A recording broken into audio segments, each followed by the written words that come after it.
Some of the victims that we might be working with have been in a relationship with the person abusing them for a long time. So a person might have been married to the abuser for 50 or 60 years. I would think it would be incredibly difficult at a late time in their life to be thinking about living without their intimate partner. And so pushing toward ending a relationship or trying to hold their partner accountable might be a very difficult decision for them to make. And then they might have a value system that says that they have to stay in that relationship. So we have to work in helping them to balance their personal value systems with the options that are available to them. Oftentimes, those are the individuals that we're providing in-home services for. They're there and they're not going to leave. So we do not have conversations about you should leave. You've been in this too long. When will you know it's enough? You know, we never have those type of discussions. We talk about, so how are you going to survive in this situation? What do you need to be safe in? Since you made this decision, what is it that you need us to do?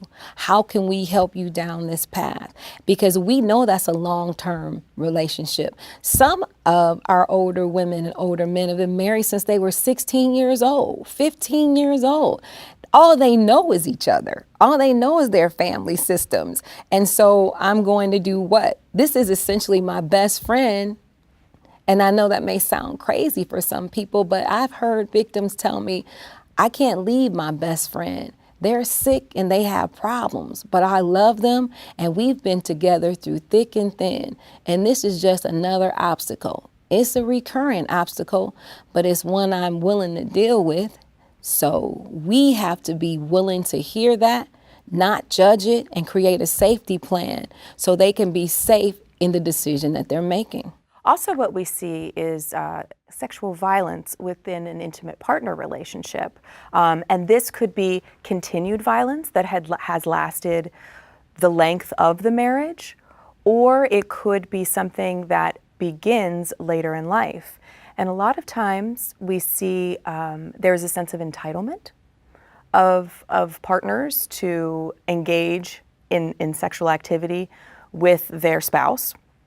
But we also see when it's occurring a little bit later on and it hasn't happened throughout the relationship, sometimes different dynamics come to play, whereas perhaps the partner has some sort of age-related mental health issue, so Alzheimer's or dementia, and they are no longer able to consent, and the individual continues having a sexual relationship with them, sometimes against their will, because they're not really sure what is happening in that relationship. Well, I think particularly in older adults, we're asking a lot or expecting a lot, that somebody will step out and leave, more likely than not, depending on where they live, particularly in rural states.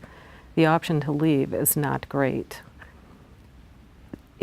For some people, in their mind, it's giving up their home, their pets, their farm, their car, their whatever their economic resources are, their community, whether it be faith-based or the neighborhood or their family. So helping them figure out what it is they need and want to do is important. The reality is most people want the pain to stop. They want the violence to stop. In my experience with older adults, particularly if they're living in the environment where they're being abused, there's a high percentage living with their rapist. And it's one of the hardest things to do. It's hard enough to admit that when you've been in a long-term relationship, the person that's supposed to respect you and revere you is not doing it. And then to speak up and say that person's also a rapist is impossible. That's not fair. It's not impossible. I think it's probably one of the most difficult and challenging things to do, and it's usually one of the very last disclosures that will ever come out. And it's usually if the person has left and found safety and started to find what they need to do. You know, we have to work with the resiliency of the survivors.